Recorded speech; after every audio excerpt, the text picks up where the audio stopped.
Breaking news చూస్తున్నాం. ఇప్పటికే వాయిదాలోనే నిమిషప్రియ ఊరి ఉన్నట్లుగా తెలుస్తోంది. నిమిషప్రియకు క్షమాభిక్ష లభించేందుకు ప్రయత్నాలు అయితే చేస్తున్నారు.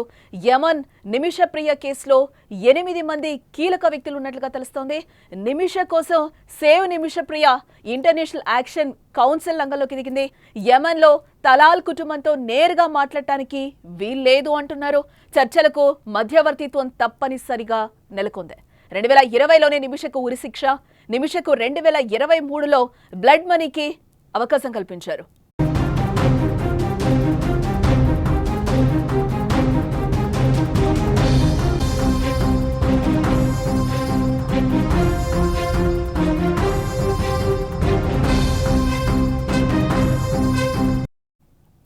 యమన్ పౌరుడు తలాల్ అబ్దో మహదీ హత్య కేసులో భారతీయ నర్స్ నిమిషప్రియకు జూలై 16న అమలు చేయాల్సిన మరణ శిక్ష చివరి నిమిషంలో వాయిదా పడిన విషయం మనందరికీ తెలిసిందే. అయితే ఇప్పటికే మరణ శిక్ష అమలు తేదీ ఇంకా ఖరారైతే చేయలేదు. అందువల్ల నిమిషప్రియకు క్షమాభిక్ష దొరికే అవకాశం లేకపోలేదు. అయితే నిమిష కేసులో మొదటి నుంచి 8 మంది వ్యక్తులు కీలకంగా వ్యవహరిస్తున్నారు. వారిలో నిమిషప్రియ కోసం 2020లో సేవ్ నిమిషప్రియ కౌన్సిల్ సభ్యులు కూడా ఉన్నట్లుగా తెలుస్తోంది.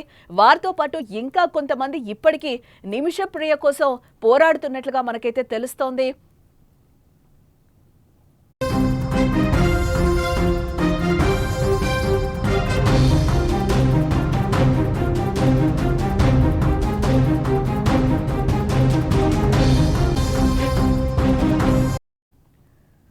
అందులో ఒకరు షాముల్ జెరూమ్గా మనం చెప్పుకోవాలి. నిమిషప్రియ యమన్లో పోరాడుతున్న వారిలో షాముల్ జెరూమ్ కూడా ఒక కీలక వ్యక్తిగా తెలుస్తోంది. యమన్లోని ఒక ప్రైవేట్ కంపెనీకి ఏవియేషన్ కన్సల్టెంట్గా పనిచేస్తున్న షాముల్ నిమిషప్రియ కేసు మీడియా దృష్టికి రావడంతో ఆయన కూడా కీలక పాత్ర పోషించారు. అంతేకాదు షాముల్కు నిమిష కుటుంబం తరపున యమన్లో కేసు నిర్వహణకు పవర్ ఆఫ్ అటార్నీ ఉంటుంది. 2017లో నిమిషప్రియ అరెస్ట్ అయిన తర్వాత అప్పటి భారత విదేశాంగ శాఖ సహాయ మంత్రి వీకే సింగ్ ను సంప్రదించి భారత రాయబార కార్యాలయం ద్వారా యమన్ కు ఒక లేఖ పంపడంలో కీలకంగా వ్యవహరించాడు షాముల్. ప్రస్తుతం నిమిషప్రియ తల్లి ప్రేమ్ కుమారి అలాగే యమన్లో షాముల్ జెరూమ్ కుటుంబంతో కలిసి ఉంటున్నట్లుగా కూడా మనకి తెలుస్తోంది. అలాగే రెండో వ్యక్తి న్యాయవాది Deepa Joseph save Nimishapriya international action council vice చైర్పర్సన్గా వ్యవహరిస్తున్న ఈయన న్యాయవాది దీపా జోసెఫ్ కూడా నిమిషప్రియ కేసులో సహాయం అందించే ప్రయత్నం చేస్తోంది. అంతేకాదు నిమిషను రక్షించడానికి save Nimishapriya international action council విరాళాల ద్వారా నిధులు సేకరించింది. భారత విదేశాంగ మంత్రిత్వ శాఖ నియమించిన యమన్ న్యాయవాదికి ఈ కౌన్సిల్ దాదాపుగా 34 లక్షల రూపాయలు చెల్లించినట్టుగా కూడా మనకి సమాచారం అందుతోంది.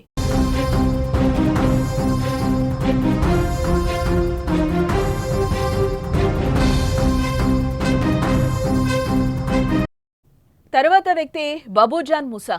ప్రస్తుతం కేరళలో ఉంటున్న save Nimishapriya international action council సభ్యుడు బబూజాన్ కూడా నిమిషప్రియ కేసులో తన వంతు ప్రయత్నం చేస్తున్నట్లుగా సమాచారం అయితే అందుతోంది.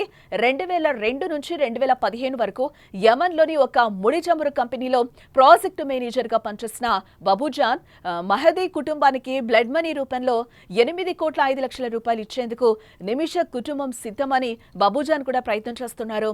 కానీ మెహదీ కుటుంబం నిమిషకు క్షమాభిక్ష ప్రసాదించేందుకు ఆసక్తి ఇప్పటి వరకు కూడా చూపడం లేదు.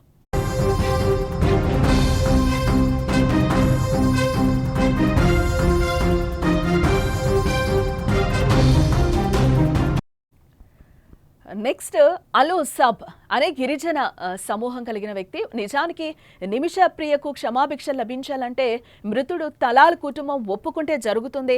అయితే యమన్లో అనేక గిరిజన సమూహాలుంటాయి. వారికి యమన్ రాజకీయాలపై గట్టి పట్టు కూడా ఉంటుందని తెలుస్తోంది. మృతుడు తలాల్ అబ్దో మహదీ కూడా అల్ ఉసాబ్ అనే గిరిజన సమూహానికి చెందినవారు. నిమిషప్రియ విషయంలో మహదీ కుటుంబం నుంచి క్షమాపణ పొందడం అంత తేలికైన పనేం కాదు. ఎందుకంటే నిమిష కుటుంబం లేదా షాముల్ జెరూమ్ వారితో నేరుగా మాట్లాడలేరు. ఇది కొంతమంది గిరిజన నాయకుల ద్వారా మాత్రమే చేయగలుగుతారు. మెహదీ కుటుంబంతో షాముల్ జెరూమ్ చర్చలు జరపడానికి సహాయం చేసే కీలక వ్యక్తుల్లో ఒకరు షేక్ అబ్దుల్ మాలిక్ అల్ నెహ్యా. ఆయన అల్-ఉసబ్ గ్రూప్ కు షేక్ గా కూడా వ్యవహరిస్తూ ఉంటారు. యమన్ లో షేక్ ను ఒక జాతి సమూహానికి నాయకుడిగా పరిగణిస్తారు. మృతుడి కుటుంబంతో మాట్లాడాలంటే గిరిజన నాయకుల ద్వారానే అది అవుతుంది అని చెప్తున్నారు. అందుకే అబ్దుల్ మాలిక్ అల్ నెహ్యా ఇందులో కీలక వ్యక్తిగా ఉన్నట్లుగా కూడా మనకి తెలుస్తోంది. నెక్స్ట్ పర్సన్ ని మనం చూస్తే లాయర్ అబ్దుల్ అమీర్ కూడా ఇందులో ఉన్నారు. నిమిషప్రియ కేసులో భారత ప్రభుత్వం 2020లోనే నియమించిన యమన్ లాయర్ అబ్దుల్లా అమీర్ కీలకంగా వ్యవహరిస్తున్న పరిస్థితులు అక్కడ కనిపిస్తున్నాయి. మెహదీ హత్య కేసులో యమన్ రాజధాని సనాలోని స్థానిక కోర్టు 2020లో నిమిషకు మరణశిక్ష విధించడం జరిగింది. ఆ తర్వాతే అబ్దుల్లా అమీర్ ను ఈ కేసులో నియమించడం జరిగింది. యమన్ సుప్రీంకోర్టులో అప్పీల్ దాఖలు చేశారు. అలాగే 2023 నవంబర్లో అప్పీల్ కొట్టేసి మరణశిక్షను సమర్థించినప్పటికీ కూడా నిమిషకు బ్లడ్ మనీ అవకాశం ఉండేలా అబ్దుల్లా అమీర్ చర్యలు తీసుకోవడం కూడా జరిగింది.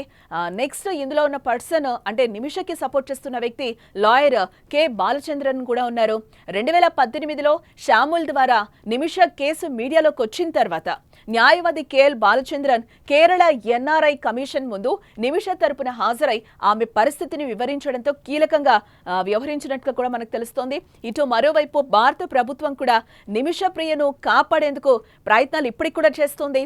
వీరందరితో పాటు నిమిష ప్రియ తల్లి అత్యంత కీలక పాత్ర అని కూడా ఇందులో చెప్పొచ్చు. ఎందుకంటే తన కూతురు కోసం అప్పులు చేయడమే కాకుండా కేరళలో తనకున్న ఆస్తులన్నీ కూడా అమ్ముకొని తన కూతుర్ని కాపాడే ప్రయత్నం చేస్తోంది ఆ తల్లి.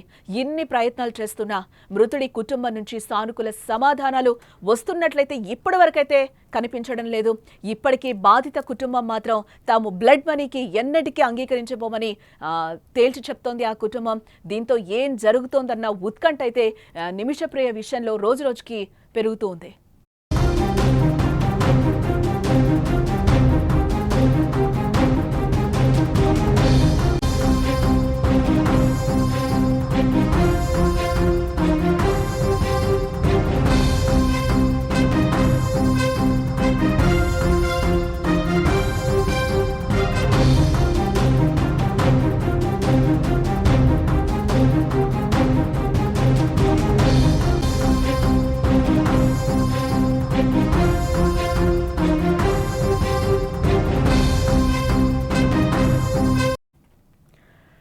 నిమిషప్రియకి ఉరిశిక్ష వాయిదా పడిన సంగతి మనందరికీ తెలిసిందే.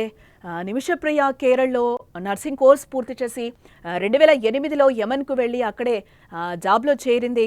2011లో కేరళకు వచ్చి థామస్ అనే వ్యక్తిని పెళ్లి చేసుకుందామే. ఆ తర్వాత యమన్లోని ఓ క్లినిక్ను కూడా ప్రారంభించాలని అనుకుంది. అయితే ఆ దేశ రూల్స్ ప్రకారం స్థానిక వ్యక్తి వ్యాపార భాగస్వామ్యంతోనే ఇది సాధ్యమవుతుందని కూడా చెప్పారు. ఇందుకోసం నిమిష అక్కడున్న తలాల్ అదీబ్ మెహదీ అనే వ్యక్తిని వ్యాపార భాగస్వామిగా కూడా చేసుకుంది. వీళ్ళిద్దరూ కలిసి మెడికల్ కౌన్సిల్ సెంటర్ని అయితే ప్రారంభించడం జరిగింది అప్పట్లో. ఆ తర్వాత నిమిష తన కూతురు సంప్రదాయ వేడుక కోసం భారత్కు రావడం జరిగింది. అది ముగిశాక యమన్కు వెళ్ళిపోయింది నిమిషప్రియ.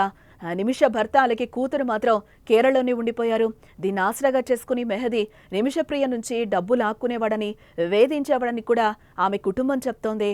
ఆఖరికి ఆమె పాస్పోర్ట్ను కూడా లాక్కున్నాడని కూడా చెప్పారు. దీంతో నిమిష తన పాస్పోర్ట్ను స్వాధీనం చేసుకునేందుకు 2017లో మెహదీకి మత్తుమంది ఇచ్చింది.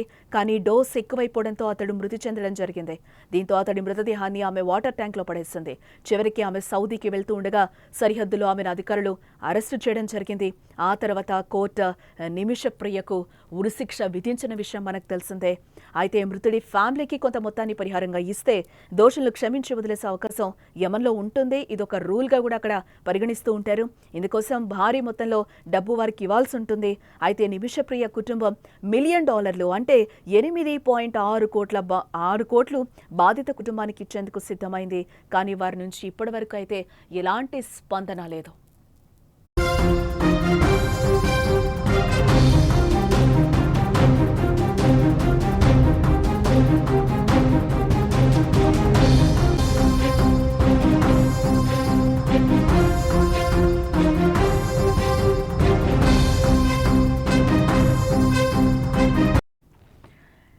నిమిషప్రియకైతే ఉరిశిక్ష వాయిదా పడిన విషయం మన అందరికీ తెలిసిందే.